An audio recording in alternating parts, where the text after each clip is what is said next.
stock market today analysis for November 29th, 2022.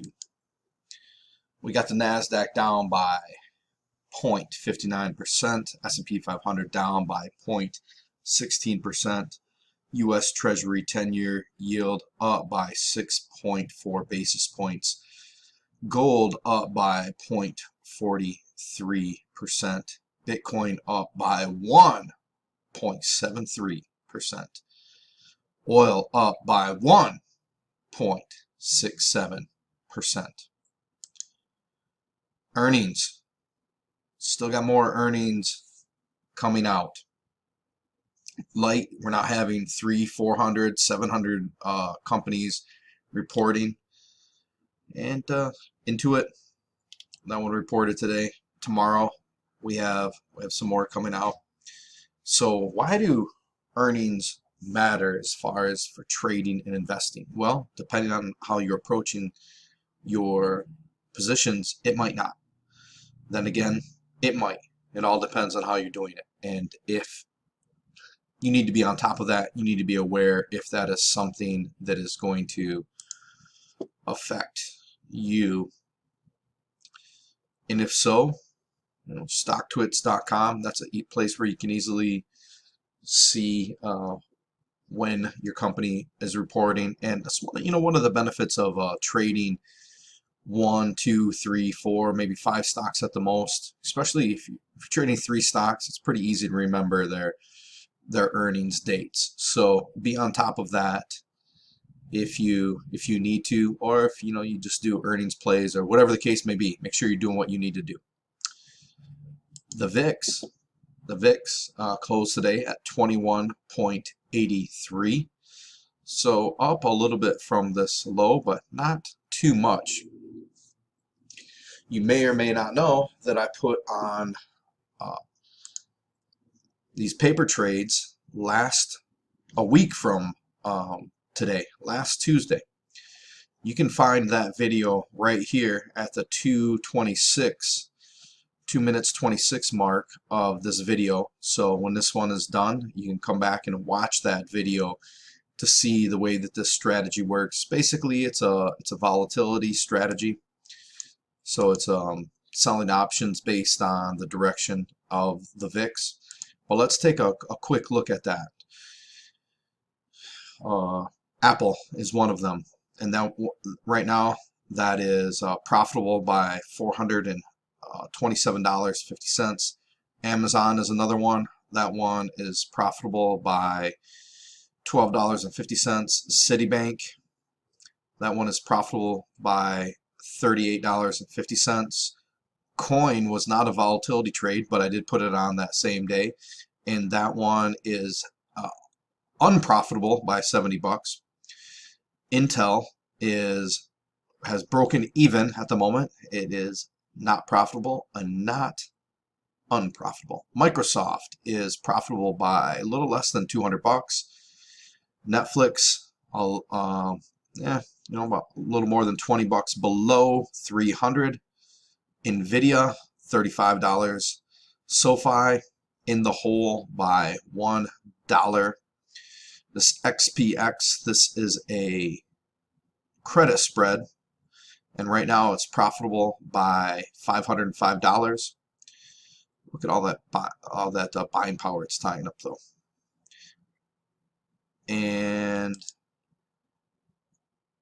this is not relevant to that. I'm not sure if this one is relevant to it or not, but it is profitable by how much? By about this was, I shorted one share of S&P 500, and where is that at? Oops, that's not. Basically, I forgot to close it out, and so now it's negative. And so I guess I should just close it, but I haven't. Just kind of waiting to see what happens. What does matter? It's simulated trading. And this spread right here, credit spread, it is profitable by about somewhere around 20 bucks. This Tesla one, that is in the red by $337.50. 50 cents. As I mentioned, if you want to see the full breakdown of that strategy, which overall I would say is working quite well. This one right here, I just have a call sold on crude oil, which has nothing to do with that. So it's just not that one, not this one,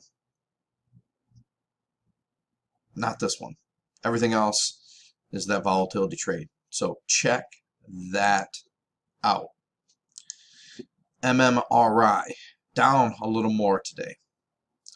247.3 is where we closed at. See, we're still in this high range, but if it keeps, going down, we could be in the moderate range. We'll see what happens with that. Bonds. We got the 13-week up by 1.67, 5-year up by 0.62, 10-year up by 1.22, 30-year up by 1.41. Sorry about that. It still seems like the longer term are moving, the rate is moving off that 52-week high faster, with for some reason that 13-week treasury bill just sticking like glue up there to the top of that 52-week range. S&P 500, look, kind of this little doji action today, less selling volume. This stochastic is telling us that we could potentially see a bit of more of a pullback. This is big term. This is a very short term stochastic. This long term stochastic is telling us it's going to keep moving up. Basically hit this 200-day moving average and start bouncing back down. And in the midst of this uptrend, kind of a weak uptrend, you see it's just been kind of going sideways since probably, let's say maybe it started here, bounced up into that range, starting back November 10th. It's basically been in this sideways range. Well, look at that. Almost completely sideways today. Technology, also in a bit of this range, with high up there, low down there. Same thing, got this short-term stochastic rolling over, so maybe we'll see some more pullback. But we're flirting right here with this 25-day moving average, so maybe that's going to be enough support for it. If it breaks through that, then we'll have to see what happens in this range right here. But right now, kind of have like a little bit of this M formation. Really got to see what happens tomorrow with this 25-day moving average. And volume, last 2 days, the selling volume has been over the average, and that's a stronger bear candle than the S&P 5. The S&P had. Healthcare. Healthcare dropped down today. We see it's been in this uptrend. This has been one of probably the strongest sector of the S&P 500, stocks making up the S&P 500. And above that 200-day moving average, look at the strong uptrend in that that 25-day moving average. And seems like it pulls back just a little bit and then rockets back up. I don't know if it's exactly rocketing back up, but it's definitely rocketing up compared to other sectors of the market right now. Look at that, right on that support level. Sellers pushed it all the way down here, but buying pushed it right above that support level. Tomorrow, maybe we could see some more pullback. We got a little increase in selling volume versus yesterday. So if we get another day in here with a good amount of selling volume, maybe we'll see it come down and break that support possibly. Financials stuck in this range right now.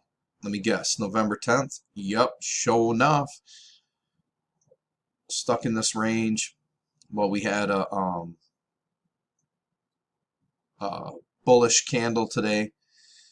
That weekly stochastic has been in this pretty strong uptrend for a while. This one's been doing pretty well too, above all the moving averages. Got that daily stochastic turning over. Here's finally we got a sector of the market that wasn't selling off with actual buying volume coming in and a little bit over the average.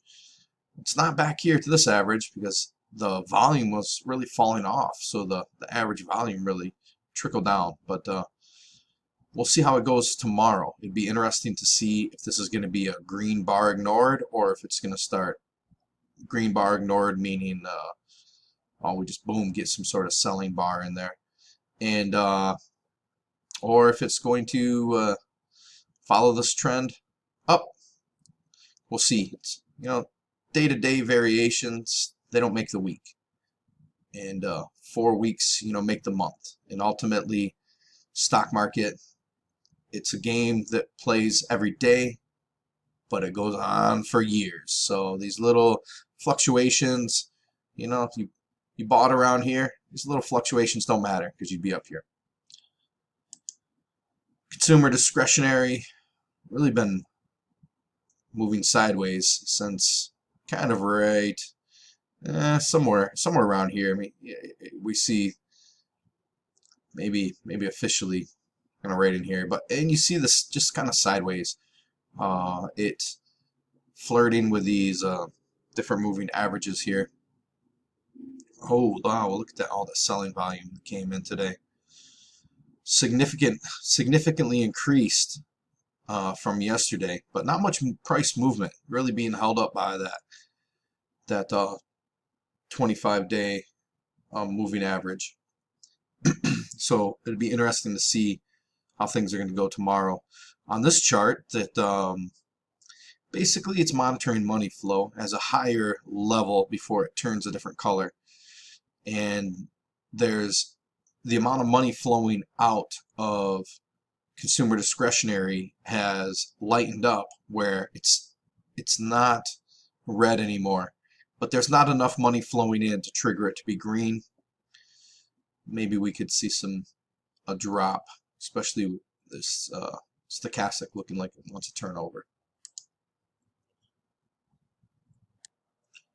Industrials. We have the industrials. Yeah, it's kind of moving sideways, man. We got a sideways moving market. It's moving up and down, sideways. More up than down, though. Look at this. This is looking.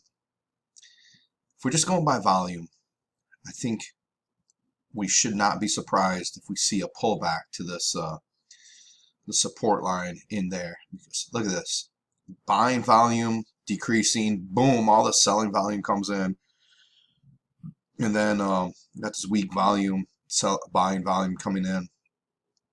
This candle is in the bottom 50% of this big bear candle here, and just kind of catching some support in this area right there. But that's yeah, it's above all three moving averages. But at the moment, looking pretty weak. But Santa Claus rally probably gonna work in there. IWM. Now IWM, we had more buyers than sellers today. Still weak volume. That daily stochastic's moving down. Weekly stochastic's been moving up, and we see it's been going up. Battling this 200-day moving average, losing that battle. In the bottom to like 10% of yesterday's big sell-off candle, and catching some support here at the 25-day moving average.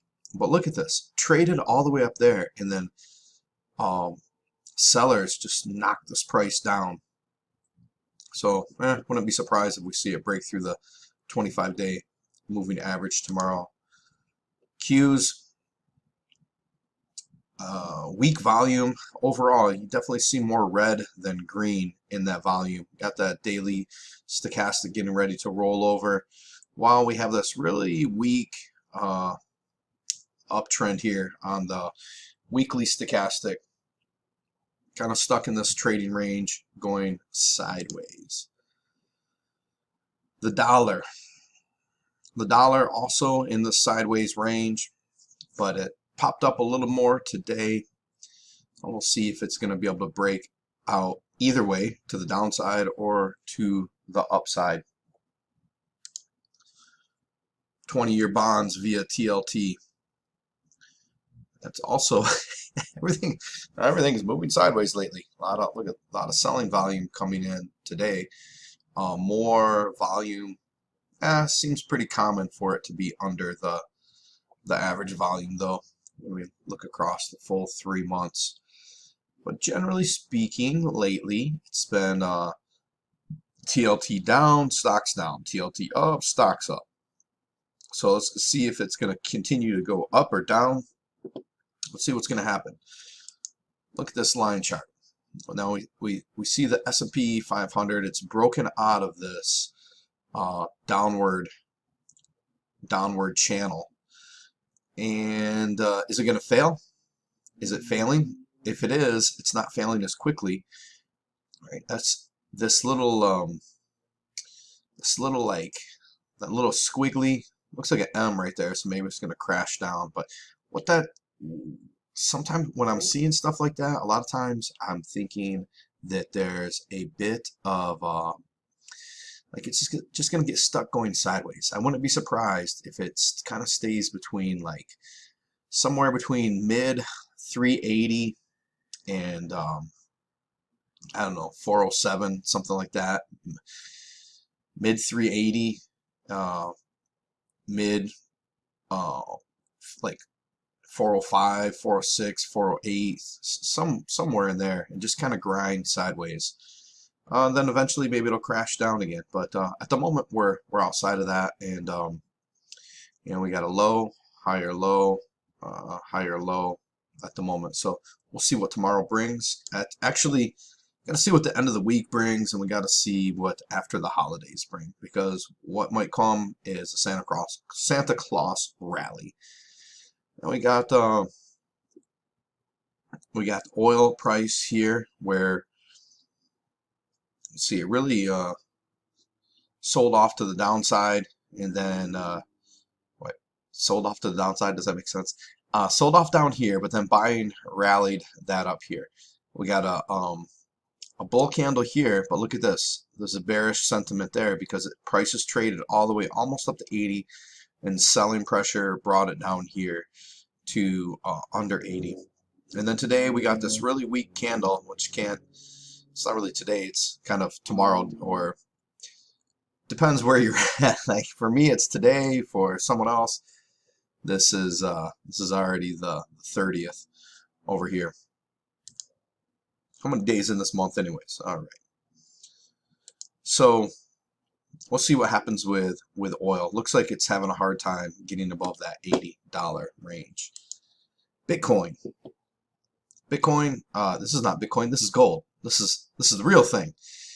And what do we got? Is this going to be a little W right here? Definitely making a trading sideways at the moment in the top 50% of this big bull candle there. Looking to the left, we see it's probably catching support right there at that 750-ish area. So maybe we can expect a little bit higher.